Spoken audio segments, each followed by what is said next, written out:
자, 오늘 말씀의 제목을 한번 따라 합시다. 하나님, 제가 교회입니다. 그동안 6주 동안 오늘까지 7주인데 이제 오늘까지 교회론에 관한 말씀을 이렇게 마치려고 그래요. 교회에 대한 무궁무진한 말씀이 있지만 아마 그래도 조금은 이렇게 문은 여는 정도의 말씀은 되지 않았겠나 이런 생각을 합니다. 가장 중요한 핵심, 잊지 말아야 될 것들을 잠깐 정리하면 하나님께서 우리를 주님의 교회로 부르셨다라는 거예요. 한번 따라합니다. 주님의 교회로 부르셨다. 네.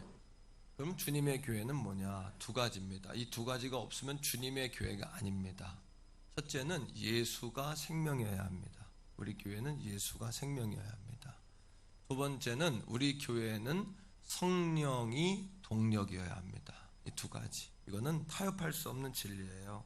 우리 교회가 이거를 늘 견지하면서 우리 교회가 나아가야 돼요. 그러면 우리를 주님의 교회로 부르신 목적은 뭐냐? 우리 목적은 뭐냐 하면 하나님께서 우리를 성전 삼으셔서 우리 안에 거하시려고 하는 거예요. 왜? 성전은 하나님의 집이잖아요. 이해가 되시죠? 그러니까 세상 끝날까지 너희와 항상 함께 하겠다. 이 말씀은 우리 옆을 주님이 따라다니시겠다는 얘기가 아니에요. 뭘까요? 우리 안에 들어와 살겠다는 이야기예요. 그래서 우리를 성전 삼아서 우리 안에 들어와 사시겠다는 이야기입니다. 그리고 우리를 교회로 만드시겠다는 거예요.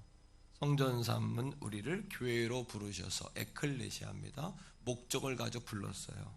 구원받은 우리를 세상으로부터 부른 우린 에클레시아다, 교회다. 그럼 왜 교회로 불렀냐? 마지막 날에 하나님의 영원한 승리의 스토리에 우리를 참여시키기 위해서예요. 하나님이 우리 안에 거하셔서 성전되게 하시고 교회로 모이게 하셔서 마지막 날에 승리에 참여시키기 위해서다. 한번 정리합니다. 한번 따라합시다. 성전, 교회, 마지막 날의 승리. 이게 성경 전체의 스토리다라고 말해도 과언이 아닙니다. 예수님께서 기도하실 때 아버지의 뜻이 하늘에서 이루어진 것처럼 어디에서도요? 땅에서도. 그 땅이 어딜까요? 이게 중요합니다. 아버지의 뜻이 하늘에서 이루어졌는데 하나님의 뜻이 하늘에서 이루어져서 천지가 지어지고 어린 양 예수가 오시고 이 땅을 구원하시는 아버지의 뜻이 성취되셨잖아요. 그죠? 근데 그 뜻이 이 땅에서 펼쳐지는 곳이 어디냐 하면 바로 교회다. 바로 거기가 교회다. 아버지의 뜻이 하늘에서 이루어진 것처럼 땅에서도 이루어지다 했던 땅에서 이루어지는 장소가 교회다. 이 말씀을 통해서 우리는 마지막으로 오늘 교회론에 대해 설교를 하면서 그럼 교회의 역할이 뭐냐? 교회를 향한 아버지의 비전은 뭐냐? 라는 거예요. 교회는 뭐냐? 아버지의 비전은 뭐냐? 라는 겁니다. 자, 이겁니다. 다 같이 한번 따라합니다. 하나님의 나라의 일을 지상에서 실현하는 장소. 그러니까 교회의 역할은 간단합니다. 교회된 우리가 이 땅을 어떻게 살 거냐? 이 숙제는 하늘에서 지금 이루어지고 있는 그 일을 지금 우리가 이 땅에서 실행하고 살면 된다는 거예요. 그럼 하늘에서 이루어지는 그 일이 뭐냐라는 겁니다. 예, 이해가 되죠? 하늘에서 이루어지는 일을 이 땅에서 이루는 장소가 교회다. 그것이 교회의 역할이다. 첫 번째는 다 같이 따라합니다. 예배하는 교회. 우리가 예배하는 자가 되어야 된다는 이야기입니다. 천국에 거하는 모든 피조물들은 살아계신 하나님께 지금도 끊임없이 예배하고 있습니다. 끊임없이 말이에요. 사도 요한이 주일 아침에 하늘의 문이 열리고 하늘의 천상의 커튼이 걷어지면서 천상에서 벌어진 일들을 보게 됩니다. 그거를 기록한 게 요한계시록이죠. 말씀 속에서 요한계시록 4장 10절 11절 하늘에서 지금 되어지는 일, 그거를 지금 우리가 하면 돼요. 자, 읽어봅시다. 시작. 24장로들이 보좌에 앉으신 이 앞에 엎드려. 됐습니다. 자, 앞에 말씀. 24장로란 누구냐 하면 온 인류의 대표입니다. 사람의 대표. 12지파의 지도자들, 그리고 12사도, 모든 사람의 인간의 대표들이 어디에? 보좌에 앉은, 보좌는 왕이 앉는 여러분 자리입니다. 왕좌. 보좌에 앉으신 이 앞에 뭐 했어요? 엎드렸습니다. 자, 그 다음 말씀 다 같이요. 시작. 세세토록 살아계시는 이에게 경배하고 자기의 관을 보좌 앞에 드리며 이르되, 그러니까 자기들의 머리에 쓰고 있는 영광입니다. 만나뵈서 영광입니다. 이 얘기는 무슨 뜻일까요? 아너, 영어로 아너라는 뜻은 어떤 의미를 가지고 있냐 하면 빛나고 명예롭습니다, 이런 얘기입니다. 빛나고 명예롭습니다. 목사님 만나뵈서 영광입니다. 어떤 남편분들은 제가 이제 그렇게 말할 때가 있어요. 교회 안 나오는 분들이 제게 만나뵈서 영광입니다. 그 얘기는 목사님을 만나뵈니까 제가 빛나고 영광스럽습니다. 영예롭습니다. 약간 벼슬한 것 같습니다. 이 얘기예요. 하나님께 영광 돌린다는 것은 우리의 관을 벗어야 돼요. 우리의 공로와 계급은 다 내려놔야 돼요. 우리가 가진 권력은 다 내려놓고 하나님 빛나고 영예롭고 영광스러우신 하나님, 이렇게 예배하는 거예요. 그래서 그분 앞에 엎드리는 거예요. 자, 또 11절에 보면 왜 그분 앞에 엎드려야 되는가가 나와요. 자, 이게 이 땅에서 우리가 할 일입니다. 11절 시작. 우리 주 하나님이여 영광, 그 다음 존귀, 가장 귀하시고 그 다음 권능을 받으시는 것이 합당하오니, 이게 예배의 주제예요. 그 다음에 주께서 왜 만물을 지었어요? 하나님 앞에 꼼짝 말아요. 하나님이 지으시지 않으면 우리는 꼼짝 없어요. 사람이 아무리 뛰어난 것 같아도 이 비에 한번 오니까 하늘의 문이 열리니까 꼼짝 못하는 거예요. 노아의 홍수 때는 하늘의 문도 열리고 땅의 문도 열려가지고 하늘에서도 비가 오고 땅에서도 비가 쏟았어요. 물이. 이 자연의 앞에서 인간은 자연의 위대함 앞에서 벌벌 떠는 거예요. 그 자연을 지으시니가 누구시다? 하나님이시다. 인간을 지으시니가 누구시다? 하나님이시다. 그러니까 주께서 만물을 지으셨습니다. 그 다음 만물이 주의 뜻대로, 시작. 만물이 주의 뜻대로 있었고 또 지으심을 받았나이다 하더라, 이거예요. 경배와 찬양이라는 이야기 쓰죠. 경배를 모르고 쓰면 안 돼요. 경배는 뭐냐 하면 영광받기 합당한 대상에게 엎드리는 거예요. 영광, 존귀, 능력, 권세 다 당신께 있습니다.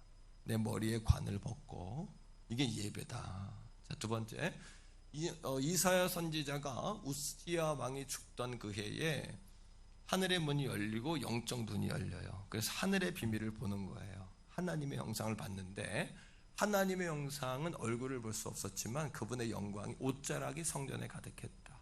그리고 천사들이 하나님의 주변을 날면서 서로 창화하여 가로되, 창화는 뭐냐 하면 여기서 거룩하다 하면 여기서 거룩하다, 이렇게 서로 화답하는 걸 창화라는 거예요. 창화. 한번 해봐요. 제가 거룩하다 하면 거룩하다 해보세요. 거룩하다, 할렐루야, 이겁니다. 서로 이렇게 찬양하는, 우리가 찬양하잖아요. 교회여 일어나라, 일어나라, 이렇게 막 찬양하는 거 말입니다. 그죠? 자, 3절입니다. 자, 이사야 6장 3절. 그들이 뭐라고 찬양하는지 보세요. 천사들이. 자, 시작. 서로 불러 이르되, 창화했어요. 시작.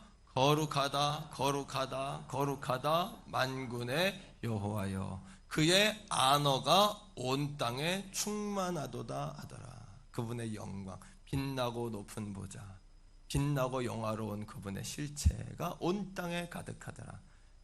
서로 화답했다. 거룩하다, 거룩하다, 거룩하다. 이게 예배의 정의다. 왜? 경배와 엎드림과 찬양, 엎드림과 찬양. 만물을 지으시고 만물을 주관하시는 그분 앞에.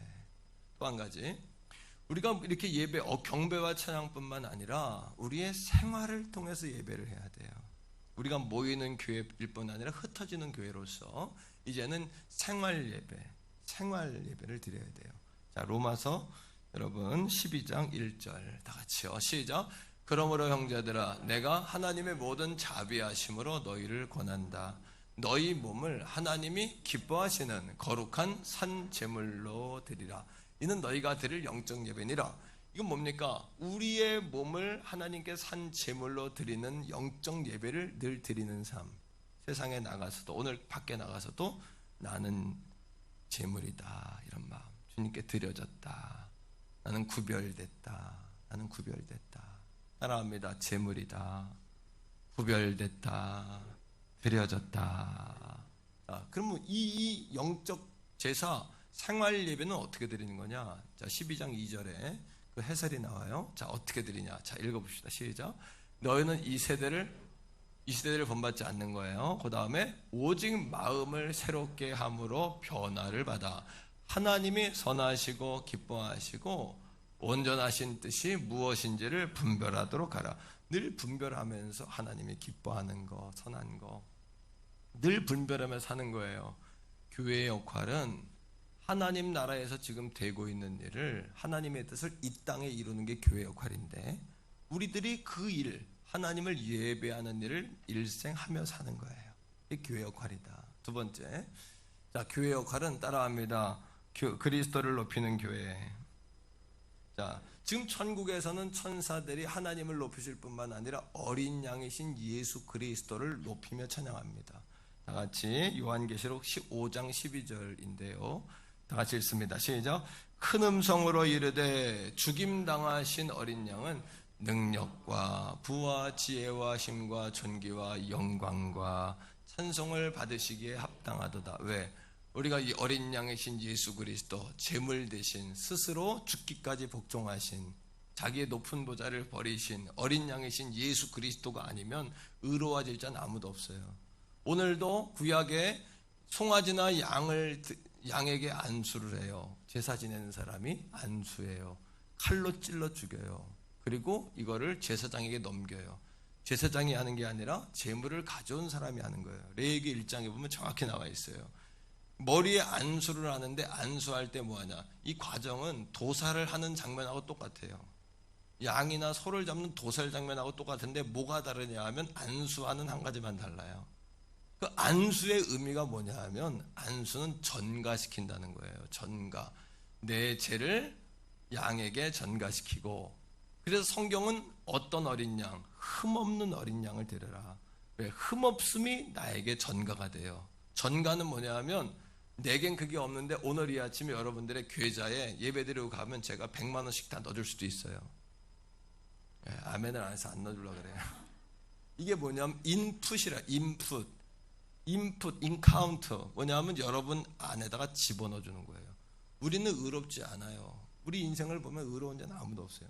어린 양 예수 그리스도로 인하여 우리에게 전가돼서 의로움, 흠없음이 전가되는 거예요.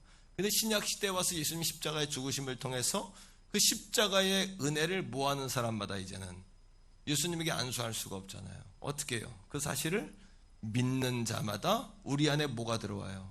어린 양의 죄를 다 씻으신 흠없음이 내 안에 인풋된다, 들어온다, 전가된다. 이게 구원의 진리예요. 그러니까 여러분, 예수 그리스도가 없으면 우린 이 땅에서 구원도 하나님의 영광도 누릴 수가 없어요. 길이요 진리요 생명이요 나로 말미암지 않고는 아버지께로 올 자가 없다 하신 그 어린 양을 높이는 우리들이 되기를 축복합니다. 세 번째, 따라합니다. 순결한 교회. 교회는 그리스도의 신부로서 순결함과 거룩함을 유지해야 돼요. 왜? 하나님의 나라는 순결하거나 거룩하지 못한 사람은 들어올 수 없는 곳이에요. 돈으로도 못 가요. 오직 믿음으로 순결함을 얻어야 가요. 지상의 교회의 우리는 이 땅에서 순결해야 돼요. 자, 말씀 요한계시록 21장 8절 같이 읽습니다. 시작. 흉악한 자들과 살인자들과 점술자들과 우상숭배자들과 거짓말하는 모든 자들은 불과 유황으로 못 이는 둘째 사망이라. 한 번 죽는 게 아니에요. 두 번 죽어요. 한 번 이 땅에 육신적으로 죽고요. 두 번째는 지옥에 들어가면서 한 번 더 죽어요. 영원한 죽음. 근데 여러분, 천국에는 이러한 사람은 없어요. 두려워하면 찬송을 못해요. 두려워하면 예배를 드릴 수가 없어요. 두려워하는 사람은 하나님께 헌신봉사하지 않아요. 왜? 두려우니까. 두려움과 믿지 않는 자는 지옥에 들어가요. 하나님 앞에 불신앙한 자들은 지옥에 들어가요. 그러니까 이 지상의 교회인 우리들도 이 순결함을 그러하게 늘 유지해야 된다. 그 책임을 우리에게 부과시켰다. 마태복음 16장에 예수님께서 이 반석이 믿음의 고백 위에 my church, 내 교회를 세우겠다. I will, my church, 내 교회를 세우겠다 그러셨어요. 그죠? 그리고 교회에 대한 이야기를 한 번 더 하세요. 그게 어디에 나오냐 하면 마태복음 18장에 나와요. 교회에 대해 교회를 세우겠다 해놓고 하나님 마태복음 18장에 교회에 대한 이야기를 하면서 뭐라 그러냐면, 잘 들으십시오. 교회를 이렇게 부흥시켜라, 이렇게 가꾸어라 하지 않고 교회의 권징에 관한 말씀을 하세요. 권징. 어떤 사람이 죄를 졌거든 그 사람을 혼자 가서 권면해라, 2번 가서 권면해라. 그래도 말 안 들으면 교회가 다 공포해서 교회가 가서 권면해라. 그 권면의 내용은 뭐냐 하면 교회의 순결성을 훼손하는 행위, 거기에 대해서 하나님이 징계하라고 하세요. 권징. 어떻게? 파직, 출교시키는 거예요. 교회 밖으로 밀어 쫓아내는 거예요. 그 사람이 그렇게 권징, 교회의 순결함을 훼손했을 때 그 사람에게 권면을 했는데도 회개하고 돌아오지 않을 때 징계하라는 거예요. 여러분, 그 사람을 출교시키라는 거예요. 이게 성경의 원리예요. 그만큼 교회의 순결함과 순수함을 지키는 것이 교회의 사명이다.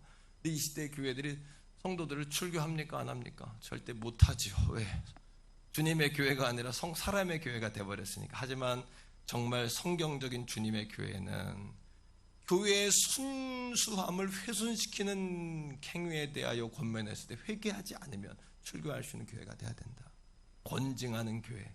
그래서 존 메가다 목사님이 이렇게 이야기했어요. 굉장히 중요한 얘기인데, 교회의 권징은 세상에서 천국의 거룩함을 반영한다. 하나님이 교회에다가 그 권세를 주신 거예요. 교회의 권징은 하나님 나라의 여러분 거룩함을 반영한다. 우리 교회가 성경적인 교회가 되기를 주의 이름으로 축복합니다. 4번째입니다. 따라합니다. 교제하는 교회. 그러니까 교회는 천국에서 맛볼 기쁨과 교제를 미리 맛보는 곳이에요. 만나면 좋은 거예요. 최고십니다. 기도합니다. 축복합니다. 만나면 자꾸 우린 좋은 사람이에요. 자꾸 이렇게 행복한 거예요. 할렐루야. 교회에 와서는 천국의 기쁨을 경험해야 된다. 시편 133편 1절로 3절에 교제의 기쁨과 축복이 성경에 나와요. 자, 읽습니다. 1절 시작. 보라, 형제가 연합하여 동거함이 어찌 그리 선하고 아름다운지. 왜? 머리이신 예수 그리스도고 우리가 몸이잖아요. 몸인 우리가 하나가 될 때 하나님이 기뻐하시고 성령이 운행하고 순결한 교회, 그리스도를 높이는 교회, 예배하는 교회가 될 때 기적이 일어나는 교회가 된다. 기적의 현장이 된다. 성경은 기적을 말하고 있어요. 그러니까 우리 교회가 기적이 상식이 되는 교회가 되기를 축복합니다. 질병도 치료되어지고 가장 보이지 않는 영적 정신적 질병도 예수의 이름으로 치료되기 원합니다. 여러분 가문에 흐르는 묶임들도 완전히 치료되기를 주님의 이름으로 축복합니다. 여러분 인생의 게으름, 나태함, 여러분 연약함, 자꾸 주저앉음, 이 모든 내적, 외적, 습관적 여러분 그런 모든 질고와 묶임이 예수의 이름으로 풀어지기를 축복합니다. 풀어줘야 돼요. 고쳐줘야 돼요. 바꿔야 돼요. 그런데 예수 생명이 들어오면 바뀌어지는 거예요. 기도 필패, 기도 필승. 기도하면 여러분 절대 패하지 않고 불패하고 기도하면 필승이에요. 반드시 승리하는 줄 믿습니다. 왜? 내게 능력 주신 자에서 내게 모든 것을 할 수 있다고 약속하셨어요. 기도 외에는 이런 이유가 없다고 약속하셨어요. 기도 처방, 여러분 확신, 기도 여러분 승리, 여러분 다 되시기를 주의 이름으로 축원합니다. 이게 교회에 주신 권세예요. 마태복음 18장에 내가 매면 하늘에서 매고 내가 풀면 하늘에 풀린다. 두세 사람이 내 이름 모인 곳에 나도 그들과 함께 하느니라. 너는 내게 부르짖으라. 나는 내게 응답하겠고 내가 알지 못한 크고 은밀한 일을 보이리라. 내 입을 넓게 열라. 내가 내 입을 채우리라. 기도 외에는 이런 유가 없느니라. 이런 유가 없느니라. 따라합니다. 기도 불패, 기도 필승. 아멘입니까 여러분? 자, 우리가 모일 때 기도하게 되고 하나가 될 때 주님이 임재하신다. 2절 시작. 머리에 있는 보배로운 기름이 수염 곧 아론의 수염에 흘러서 그의 옷깃까지 내린 같다. 머리에 기름 부음이 수염을 타고 옷을 타고 흘러요. 하나님의 은혜가 성도들이 이렇게 모여 예배할 때 위로부터 아래로 흐르는 거예요. 하나님의 은혜가 흘러 넘친다. 자, 3절 시작. 헬몬의 이슬이 시온의 산들에 내린 같도다. 거기서 여호와께서 복을 명령하셨나니 곧 영생이로다. 갈릴리 바다 위에 헬몬산이 있어요. 헬몬산에 가면 폭포가 있는데 비느아스라는 지명인데 가면은 폭포가 어느 정도로냐면 1톤에 3톤씩 쏟아진다. 이스라엘이 사막인데 어떻게 물이 흐를까? 놀랍죠? 헐몬의 이슬이 모여가지고 이게 물이 폭포가 돼 쏟아지는데 3톤씩 쏟아진다 1초에. 그러면 이 물이 쫙 퍼져서 이스라엘 전체 사막을 적신다. 오늘도 여러분 우리가 형제들이 모여 하나 주님 앞에 동거 함께 모여 거할 때에 여러분 우리 안에 놀라운 하나님의 은혜가 흐를 줄로 믿습니다. 그 은혜가 흘러서 헐몬의 이슬이 모여 폭포가 될 때 이스라엘 땅끝까지 물이 퍼지는 것처럼 오늘도 오늘 이 강단으로부터 양들에게 하나님의 놀라운 은혜가 퍼져가기를 주의 이름으로 축원합니다. 가장으로부터 자손에게, 할아버지로부터 손주에게, 할머니로부터 손주에게, 여러분 가문이 다 복을 받게 되기를, 내가 복을 받고 가정이 복을 받고 가문이 복을 받고 지역이 복을 받고 나라가 복을 받고 열방이 복을 받고 민족이 복을 받고 자손 대대로 복을 받고 천대까지 복을 받는 놀라운 역사가 이르기를 주의 이름으로 축원합니다. 3절에 보니까 어떤 축복을 받냐? 영생의 축복을 받는다. 이게 놀라운 축복이에요. 5번째, 교회가 뭐 하는 곳이냐? 교회는 진리를 세우는 터다. 디모데전서 3장 15절 시작. 만일 내가 지체하면 너로 하여금 이 집은 살아계신 하나님의 교회요 진리의 기둥과 터다. 이 집 여러분들은 성전이고 교회예요. 여러분들은 어떤 교회냐? 진리의 기둥이 서 있는 교회고 진리가 여러분 날개를 펴야 될 그 필드 장이에요. 장이에요. 그래서 여러분에는 진리, 어떤 진리? 하나님 말씀의 진리와 또 복음의 진리를 가지고 우리가 이 세상의 견고한 진들을 깨뜨려야 돼요. 허탄한 이론들을 깨뜨려야 돼요. 여전히 예수 생명이에요. 새로운 일상이 올지라도 예수 외에는 길이 없어요. 예수 복음 외에는 우리에게 생명이 없다. 오늘 교회에 온 여러분들은 예수 믿고 구원받으려고 왔다. 구원을 확신하러 왔다. 다시 예수 안에 힘을 얻으러 가려고 왔다. 일상교회로 생활교회로 살아가기 위해 왔다. 믿습니까? 자, 고린도 후서 10장 4절로 5절인데 말씀을 한번 다 같이 보세요. 자, 교회는 어떻게 해야 진리를 세우냐? 시작. 모두가 같은 신령한 고린도 후서 10장 4절로 5절이에요. 고린도 후서 10장 4절로 5절. 잠깐만 찾는 동안에 자, 우리는 복음의 진리를 무기 삼아서 정말 사탄의 거짓과 허탄한 이론을 무너뜨려야 돼요. 이거는 혈기로 안 돼요. 교회는 혈기로 서는 게 아니라 진리로 서는 거예요. 흥분할 필요 없어요. 진리만 붙잡고 있으면 돼요. 예수만 죽어라고 붙잡으세요. 오늘도. 그럴 때 기적이 일어나요. 가문의 쓴뿌리가 캐집니다, 여러분. 반복되는 실패들이 회복됩니다, 여러분. 반드시 포로에서 돌아올 줄로 믿습니다, 여러분. 자, 읽어보세요. 시작. 우리의 싸우는 무기는 육신에 속한 것이 아니에요. 육신에 속한 거 어떻게 보면 약도 먹어야 되고 주사도 맞고 병원에 수술도 해야 돼요. 육적인 거예요. 하지만 그것도 필요해요. 하지만 정말 인생에 골마 있는 거, 세포 속에, 뼈 속에, 여러분 영 속에 잠겨 있는 거는 이거 아니면 해결이 안 된다. 그 다음 읽으세요. 우리의 싸우는 무기는 육에 속한 게 아니에요. 그 다음 시작. 오직 어떠한 진은 뭐냐? 범부. 우리가 산에다가 범부 져놓고 어렸을 때 많이 놀았죠. 마귀가 범부, 여러분 진을 친다. 여러분 안에 범부를 만든다. 그걸 깨뜨려야 된다. 뭘로? 예수 복음으로. 아멘입니까, 여러분? 예수 복음밖에 여러분 머리를 흔들어도 안 되고 부부싸움 아무리 해도 안 돼. 멱살잡이해도 안 돼요. 오직 예수 복음으로만 해결돼요. 어린 양 그 복음으로 해결이 될 줄로 믿습니다. 거룩하게 말하면 거룩하게 세뇌돼야 돼요. 거룩하게 완전히 믿음의 단계로 들어가야 돼요. 자, 무너뜨리는, 자, 하나님의 시작. 하나님의 능력이라 모든 이론을 무너뜨리며, 그 다음에요. 자, 시작.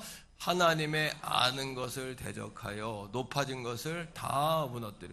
동성애, 차별법, 다 여러분 극화한 숨겨있는 여러 가지 작전들. 성경은 분명히 동성애를 죄라고 말하는데 동성애 죄라고 말하지 말라 그러잖아요. 여러분 그저 취향이다, 삼회성이다. 삼회성은 절대 없다. 우리 예수 그리스도는 성경을 기준으로 한다. 성경을 기준으로 하지 않으면 그 어떤 훌륭한 목회자도 훌륭한 교단도 신학대학도 존재 이유가 없다. 왜? 에클레시아, 우리는 분명한 목적을 향해 모였다. 어떤 목적? 구원받은 자로서 하나님 영광을 위한 교회로 부르심을 받았다. 우리는 분명한 목적 가운데 서 있다.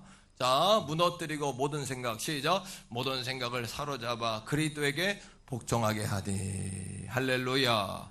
우린 진리의 기둥과 터가 필드가 돼야 된다.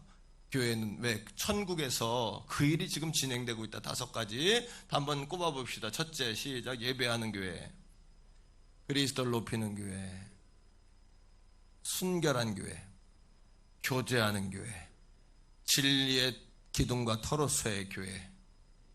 그런데 중요한 것은 그러하기에 우리가 교회로 부르심을 받으면, 구원받으면 다 교회가 돼요. 우리가 교회가 되는데 가만히 있으면 이게 되냐? 절대 안 된다. 어떻게 해야 되냐? 우리가 주님의 제자가 되는 교회가 돼야 된다라는 거예요. 제자란 뭐냐? 첫째, 제자란 3가지 의미가 있어요. 따라합니다. 배우는 자, 따르는 자, 닮아가는 자. 왜? 교회가 된 걸로 가만히 있어가지고는 안 된다. 우리가 어떻게? 우리가 진리의 기둥과 터가 되려면 제자가 돼야 된다. 제자가 돼야 되는, 제자가 되는 교회가 돼야 된다. 배우는 자, 따르는 자, 닮아가는 자. 그래서 뭐 하려고? 스승이 하신 일을 우리도 하는 교회가 돼야 된다. 예수가 한 일을 우리도 하는 교회가 된다. 돼야 된다. 자, 제자에 대한 정의를 한번 내릴게요. 제자란 단어는 구약에도 없어요. 서신서에도 없어요. 오직 마태, 마가, 누가, 요한, 사복음서와 사도행전에만 나온다. 그럼 거기에는 교회 제자라는 용어가 어떻게 쓰였냐? 이걸 보면 제자가 누군지 알 수 있죠. 마태복음은 예수를 믿는 모든 사람을 다 제자라 불렀다는 거예요. 마가복음은 예수님의 12제자를 제자라 불렀어요. 자, 사탄은 제자란 말이 나오면 가라지를 뿌려요. 동시에. 어떻게? 아, 제자 훈련을 받아야 제자다. 제자 훈련 받지 않은 사람은 제자가 아니다 라고 가라지를 뿌리는 거예요. 근데 이 가라지를 오늘 뽑는 거예요. 자, 요한은 사도 요한, 주님의 제자 요한은 모든 믿는 사람을 제자라 했어요. 사도행전과 누가복음을 기록한 누가는 여러분 모든 사람을 제자라 그랬어요. 자, 사도행전 6장 여러분 1절로 2절 찾아보세요. 자, 제자에 대한 정의가 사도행전 6장 1절로 2절 말씀 가운데 나옵니다. 사도행전 6장 1절 2절이에요. 자, 이 말씀 가운데 보면은 여기 사도들이 자 읽어보세요. 시작. 그때 누가? 제자가 더 많아졌다. 이거는 제자 훈련 받은 사람이 많아졌다는 얘기가 아니에요. 예수를 믿으면 다 제자라 불렀어요. 예수를 믿으면 다 그 사람들은 스승을 닮아가고 예수님께 배우고 예수님을 따르는 자라고 불렀던 거예요. 그 당시에는 다 그 사람 밑에 있으면 그 사람의 제자인 거예요. 우린 예수를 따르는 자니까 다 예수의 제자인 거예요. 자, 제자가 많아졌는데 시작. 헬라파 유대인들이 자기의 과부들이 매일의 구제에 빠짐으로 히브리파 사람을 원망했어요. 그랬더니 그 다음 절 시작. 12사도가 모든, 그렇죠, 제자 훈련 받은 사람의 제자가 아니라 모든 성도가 다 제자다. 모든 신자가 다 제자다. 불러 이르되, 그 다음에 우리가 하나님 말씀을 제쳐놓고 접대를 일삼는 것이 마땅하지 아니하다 하니. 자, 그런데 서신서로 넘어가면서, 서신서는 로마서부터예요. 로마서부터 나오는 서신서부터 유다서까지인데 이 서신서에는 제자란 말이 나올까요, 안 나올까요? 자, 제가 분명히 아까 사복음서하고 사도행전밖에 안 나온다 그랬어요. 그러니까 서신서에는 안 나와요, 제자란 말이. 왜 안 나올까? 성경을 읽다 궁금증이 생기니까 지금 해결하고 갑시다. 뭐냐, 왜 제자란 말이 안 나오냐 하면 서신서의 배경은 그리스와 로마였어요. 당시 소크라테스, 아리스토텔레스, 플라톤 이런 학자들이 예수님 전부터 계셨어요. 그 학파들이 있었기 때문에 당시 그 서구 세계에서는 제자라는 개념은 철학을 배우는 사람들, 이런 의미예요. 그러니까 예수님을 따르는 사람들과 철학을 배우는 사람들이 혼동이 되니까 사도 바울이 서신서를 기록할 때부터는 제자란 말을 안 쓰고 어떤 말을 대체하냐 하면 서신서에 보면 따라합니다. 성도란 말을 써요. 자, 에베소서 4장 12, 13절 여기 보면은 다 같이 보세요. 이는 누구를, 이 성도는 사복음서로 이야기하면 누구예요? 제자. 자, 이 제자를, 자, 그 다음에 뭐 하게 한다고요? 온전하게. 온전하게라는 단어는 서신서에 굉장히 중요해요. 이건 훈련받는다는 얘기예요. 훈련받는다, 채비한다, 준비한다, 갖춘다, 이런 뜻이에요. 그러니까 이 제자를 채비하게 하여, 준비하게 하여, 훈련을 시켜. 봉사의 일이란 뭐냐면 우리가 교회 식당 봉사, 청소 이런 게 아니에요. 봉사의 일이라는 것은 우리가 주님을 기쁘시게 하는 모든 일을 봉사라 그래요. 교회가 제자가 돼야 돼요. 그죠? 제자가 되어서 온전하게 돼야 돼요. 온전하게 돼서 뭐 하려고? 하나님을 섬기는 모든 일을 하게 하려고. 자, 그 다음 절이에요. 읽어봅시다. 시작. 그리스도의 몸을 세우려 하심이라. 그 다음 13절. 우리가 다 하나님을 믿는 것. 우리가 하나님 믿어야 안 믿어요? 믿으면 뭐가 되냐면 다 교회가 된 거예요. 우리가 어둠에부터 나왔으니까. 하나님은 믿는데 그 다음에 자, 뭐 하는 일에? 아는 일에 하나가 돼요. 잘 알아요? 몰라요? 잘 몰라요. 하나님이 누구냐 말해봐라. 몰라요. 우린 교회를 다녔지만 그동안 교회 다니는 사람이라고 자기를 얘기했지. 나 교회 다녀 이렇게 말했단 말이에요. 자기가 교회인지도 모르고. 그럼 우리는 교회가 뭔지도 모르고 예수가 뭔지도 잘 몰라요. 다 풍월로 아는 거예요. 맛보아 알아야 되고, 내가 맛보아서 알아야 되고, 배워서 알아야 되고, 훈련받아야 돼요. 제자란 누구냐면 배우는 자예요. 그러니까 이 말씀을 통해서도 이 새로운 시대의 패러다임은 말씀을 통해 가르쳐야 돼요. 가르치고 깨닫고 은혜 받게 해야 돼요. 살아가게 해야 돼요. 자, 우리가 다 하나님의 아들을 믿는 것과 아는 일에 하나가 돼요. 그 다음에 시작. 온전한 사람을 이루어 그리스도의 장성한 분량이 충만하게 여기까지 이른다. 예수님의 분량까지 자란다. 자라서 뭐 하려고? 제자의 목적은 뭐라 그랬어요? 스승의 일을 대신하는 자.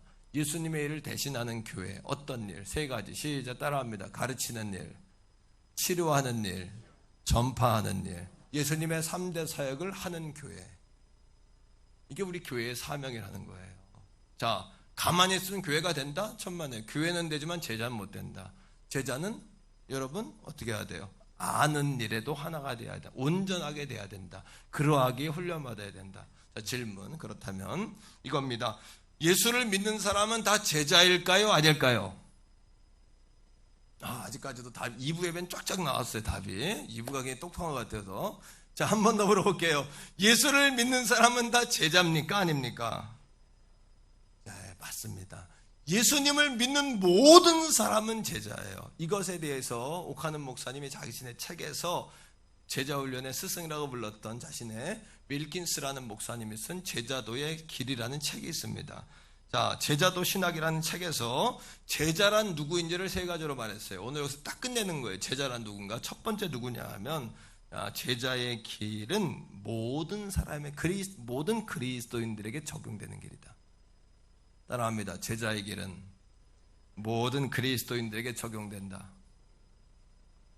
두 번째 이겁니다. 예수님을 주님으로 고백하는 모든 사람은 다 제자다. 이렇게 고백했어요. 따라합니다. 예수님을 주님으로 고백하는 모든 사람은 다 제자다. 세 번째 이겁니다. 가장 중요합니다. 제자가 되기 위하여 제자훈련 받는 것이 아니라 이미 제자이기 때문에 제자훈련 받아야 된다. 우리는 제자훈련을 받아야 제자라고 생각했어요. 근데 성경은 그렇게 말하지 않아요. 이미 제자이기 때문에 우리를 성도를 뭐하게 한다? 온전하게 한다. 온전하게 한다는 것이 뭐냐면 훈련받는다는 거예요. 준비시키고 채비시킨다는 거예요. 우리가 교회로 가만히 있다고 하나님 예배하고 우리가 전도하고 복음을 전하고 이 영적 전쟁에서 승리할 수 있나요? 천만의 말씀이에요. 훈련받고 무장돼야 돼요. 성령의 은혜 한 번에 오는 경우도 있지만 여러분 거기에 대해 죄책감을 갖거나 스트레스 있는 분들이 있을 거예요. 왜 나는 성령의 뜨거움이 없나? 근데 성령의 은혜는 반복됨으로 오기도 해요. 반복되는 게 뭐냐? 사람을 가까이서 우리가 교제하듯이 성령도 가까이에서 날마다 만나고 부르고 초청하고 성령님을 사모할 때 성령에 대한 문이 점점 열리는 경우도 있다. 두 가지 종류예요. 날마다 성령을 불러야 돼. 오히려 한 번 성령을 받았는데 그 위에 성령을 찾지 않으면 성령은 소멸돼요. 하지만 오히려 한 번의 뜨거움은 없었지만 내가 예수를 믿고 알아가면서 성령님을 날마다 부르고 구하고 찾고 의지하고 사는 사람이 더 뜨거울 수 있어요. 오히려 더 길게 갈 수 있어요. 오히려 더 성령의 인도하심과 민감함에 깨어있는 사람일 가능성은 더 커요. 한 번 뜨거움을 받은 사람보다 계속 그 성령을 찾는 사람이 말입니다. 제자도 마찬가지예요. 제자가 된 것으로 끝나는 것이 아니라 제자가 되어 가야 한다.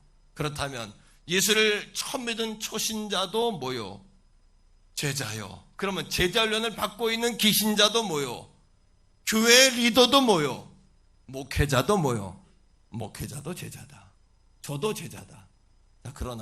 그런데 성경에서 기가 막힌 내용이 또 한 가지가 나와요. 뭐냐 하면 스데반이 순교한 이후에 초대 교인들이 흩어져 가지고 각처에 흩어져 교회가 됐어요. 그죠? 그때 안디옥이라는 도시에도 모였단 말이에요. 안디옥이라는 도시에 모였을 때 거기를 지도할 사람이 없으니까 바나바가 고향으로 피신해 있는 바울을 데리고 안디옥교로 갑니다.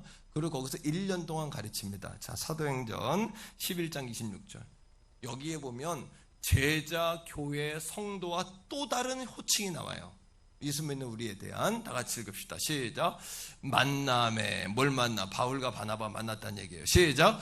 안디옥에 데리고 와서 누가? 바나바가 바울을 데리고 왔어요. 시작.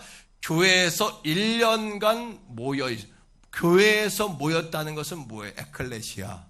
교회. 성도들이 모였다는 얘기예요. 교회된 교회가 모였다는 얘기예요. 그 다음 누구를? 큰 무리는 교회된 성도를 이야기해요.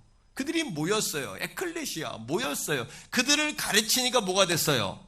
가르쳤고 그 다음에 제자들이 교회가 배우니까 제자가 되었고 믿음과 동시에 제자단 그들이 안디옥에서 비로소 뭐가 되었어요? 그리스도인이라 일컬음을 받게 됐다. 근데 우리는 지금까지 뭐라고 불렀어요? 예수 처음 믿으면 여러분 자신을 나 교회 다니는 사람이야. 그 다음에 뭐라고 불렀어요? 나 조금 유식하게 진지하게 말한다면 나 그리스도인이야. 천만의 말씀. 그리스도인이라는 단어는 그렇게 쓰는 게 아니에요. 여러분들의 삶을 통해 녹아져 가지고 예수 그리스도가 여러분들을 통해 보여지고 제자로서 예수님이 하셨던 그 일을 여러분 대신하는 단계에 올라갔을 때 여러분들이 비로소 그때 그리스도인이라는 이야기를 다른 사람들로부터 듣게 될 때 그리스도인이에요. 이게 우리 교회의 숙제다. 우리가 교회가 견지해야 할 바다. 우리 교회가 나갈 바다 이것이. 그러니까 우리는 지금부터 제자가 되기 위하여 온전함을 갖추기 위하여 훈련받아야 되는 것이 아니라 제자이기 때문에 뭐 해야 된다? 제자이기에 뭐 해야 된다? 그게 다음 주일부터 설교의 주제예요. 제자로 불렀다. 제자 되는 과정을 다음 주부터 설교하려고 그러는 거예요. 오늘 이 말씀이 징검다리로 놓고서 요거를 이해가 됐지요? 자, 그러면 이렇습니다. 자, 따라합니다. 교회. 그 다음 뭐예요? 성경이 말하는 주제대로 말해보세요. 순서를. 우리가 교회 돼요, 처음에. 그 다음 뭐가 되는 거예요? 제자가 돼요. 제자가 되면 그 다음 뭐가 돼야 돼요? 뭐가 돼야 돼요? 그리스도. 이제부터는 예수를 믿은 모든 사람, 우리들이 다 교회가 되었어요. 할렐루야. 그리고 교회된 우리들이 이제부터는 예수님을 배우고 하나님에 대하여 배우고 주님을 닮아가고 따르고 그분의 일을 대신하기 위한 뭐가 되었어요? 제자가 되었어요. 제자가 되어서 비로소 그리스도의 작은 예수로서 그리스도를 드러내고 향기를 뿜어낸 뭐가 되었어요? 그리스도인이 되었다. 할렐루야. 그러므로 그렇게 우리가 무장되어서 온전함을 갖추어질 때에 마지막 날에까지 흔들리지 않은 교회로 주님의 영광스러운 잔치에, 혼인잔치에 참여하는 존귀한 교회가 되어진다. 이것이 우리를 영광스러운 교회로 부른 주님의 목적이요, 주님의 아버지 하나님의 우리를 향하신 비전이다. 아멘입니까, 여러분? 이 놀라운 이야기를 하려고 제가 숨이 차게 이렇게 막 숨이 차고 가슴이 지금 푹 떨려요. 제가 설교하면서도 막 제 안에 계속 떨림이 있는 거예요, 제가. 왜? 이 영광스러운 비밀을 말하는 하나님의 종으로서 너무너무 영광스럽고 제가 떨리는 거예요. 여러분, 2차 세계대전 1940년, 30년대 중반에 우리나라뿐 아니라 전 세계가 마찬가지잖아요. 이 교회가 돼버리고 제자가 돼버리고 그리스도인이 돼버리니까 총칼 앞에서도 머리 숙이지 않는 거예요. 예수 믿는 사람들은 일제시대 신사참배 앞에서 가톨릭은 신사참배하라고 로마 교황청에서 내려왔어요. 신사참배는 하나님 안 섬기는 게 아니다. 신사참배 하라고 가톨릭에서 아예 공고를 했어요. 우리나라에서도 많은 여러분 교단들이 신사참배에 참여하려 했지만 주기철 목사님 같은 분들 마지막까지 신사참배하지 않고 목숨 거는 거예요. 왜? 교회가 돼버리니까, 제자가 돼버리니까, 뭐가 되니까 내가 그리스도인 돼버리니까 순교하는 거예요. 그냥 순교가 어려운 게 아니라 그냥 간단한 거예요. 그렇게 돼버린 거예요. 되어진 거예요. 순교한 게 되어진 거예요. 문중영 전도사님, 순교가 되어진 거예요. 그냥 교회가 우습고 약하고 밀어넣은 것 같죠. 천만의 말씀. 교회는 무서운 거예요. 이 신앙을 어떻게 흔들 거예요? 우리 신앙을 이걸 믿는 장차 마지막 오실 그 예수를 믿는데 누가 이걸 흔들 거예요? 그 예수 없는 인생들 불쌍한 거예요. 저도 여러분 얘기하잖아요. 많이 보거든요. 높은 사람들 만나보거든요. 청와대 경비대 모임 가면은 그런 분들 많이 와요.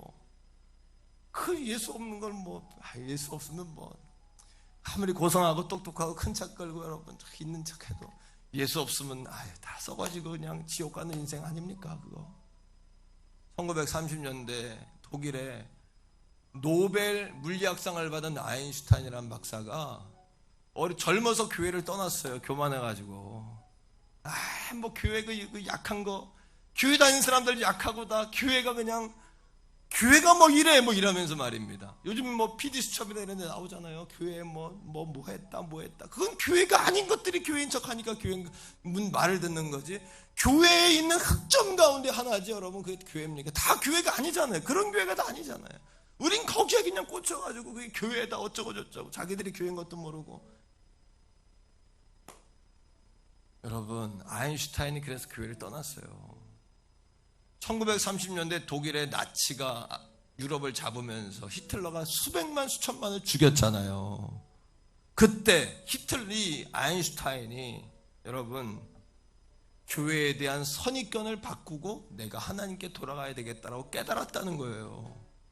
뭘 깨달았을까? 여러분, 아더 코클레인이라는 사람이 히틀러 치하의 교회의 고백이라는 책을 썼는데 거기에 이 아인슈타인의 글이 나와요. 편지가 이렇게 써 있습니다. 나는 히틀러의 나치 혁명이 한창일 때 자유와 헌신을 가리켰던 대학들이 히틀러에 대하여 어떤 태도를 취하는지 기대하고 지켜봤다. 그러나 대학들은 그 누구도 입을 열지 않았다. 자유와 철학 가치를 말했던 대학도 총칼 앞에서는 입을 닫았던 거예요. 아인슈타인이 이렇게 이야기합니다. 나는 자유를 지지하는 수많은 논설을 써온 신문에 기대를 갖고 그들의 목소리에 귀를 기울였다. 그러나 나치혁명 단 3주 만에 언론들조차 입을 다물고 말았다. 신문도 기자도 배웠다 하는 사람도 총칼 앞에서는 입 다무는 거예요. 나는 정치를 통하여 나라를 세계를 바꿔보겠다고 그렇게 여러분 소리를 외쳤던 사람들의 입도 주목해 보았다. 하지만 그들 한 사람도 자유와 진실에 대하여 말하는 사람은 없었다. 아인슈타인이 주목해서 봤더니 아무도 입을 열지 않더라는 거예요. 그런데 이런 와중에 오직 예수 그리스도의 교회만이 히틀러의 계획을 가로막았다. 이게 교회예요. 교회된 여러분 자신을 우습게 보지 마세요. 이제부터는 교회된 여러분들을 쉽게 보지 마세요. 서양 사람들이 그렇게 말한다고, 돈 많은 사람들이 어쩌고 저쩌고 말한다고. 제가 왜 여러분 내가 그런 자리에 있다? 난 그런 자랑 안 하잖아요. 그런 사람들을 만나는 자리에 내가 있다는 얘기예요. 하지만 가봐야 아무것도 아닌 거 아니지만 그게 예수 없는 거 그게 어째서? 그럼 어쨌다고 그거? 그게 어쨌다고? 그거 어쨌다고요, 여러분? 예수 없으면 껍데기요, 껍데기. 예수 없으면 교회 우습게 보면 안 돼요.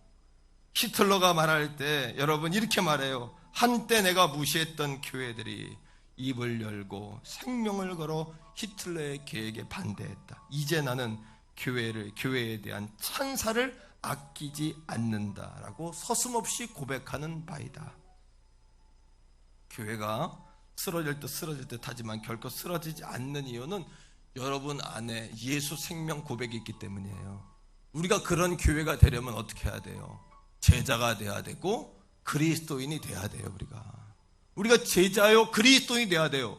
이제 우리 교회는 담임 목사 품에 끌어안고 있는 교회가 아니라 이제 제 품에서 여러분들을 마음껏 세상을 향해 날개를 펴는 교회를 만들기 원해요. 주의 아름다운 화단에 심겨진 꽃이 아니라 들에서도 들장미처럼 마음껏 여러분의 향기와 꽃을 피워낼 수 있는 그런 여러분 꽃을 만드는 것이 우리 교회의 목표가 돼야 돼요. 우리 교회의 사명이 되어야 될 줄로 믿습니다. 여러분 마태복음 28장 19, 20절에 예수님께서 뭐라 그래요? 그러므로 너희는 가서 모든 민족을 제자로 삼아라. 예수 믿는 자가 모든 사람이 제자예요. 그리고 아버지와 아들과 성령의 이름으로 세례를 베풀고 내가 너희에게 분부한 모든 것을 가르쳐 지키게 하라. 볼지어다 내가, 영광스러운 고백입니다, 내가 세상 끝날까지 교회의 영광스러운 교회인 너희와, 이게 주님의 목표예요. 주님의 목적이에요. 믿습니까? 할렐루야. 이게 우리들입니다. 우리들. 내가 세상 끝날까지 영광스러운 교회된 너희와 항상 함께 있으리라. 항상 함께 있으리라. 이게 우리 교회예요. 온 세계를 향한 아버지의 뜻인 줄로 믿습니다. 여러분 이제 우리 같이 한번 기도합시다. 7초 동안 우리 말씀 듣게 하나님께 박수 한번 해요. 교회에 대해서 내가 교회입니다. 내가 교회입니다. 오 주여 할렐루야. 내가 교회입니다. 내가 교회입니다. 하나님 감사합니다. 이 시간 같이 기도할 때 여러분 가정에서 교회로 쓰셔야 돼요. 여러분 불신앙 있는 사람들 앞에서 교회로 쓰셔야 돼요. 이젠 교회를 이렇게 저렇게 얘기할 때 교회의 작은 흑점 하나로 교회 전체를 보지 마라. 그 여러분들이 그리스도인으로 보여줘야 돼요. 우리 제자로서 온전해져야 돼요. 제자된 교회가 다 되기를 주의 이름으로 축복합니다. 우리 주여 한번 부르고 부르짖어 기도합니다.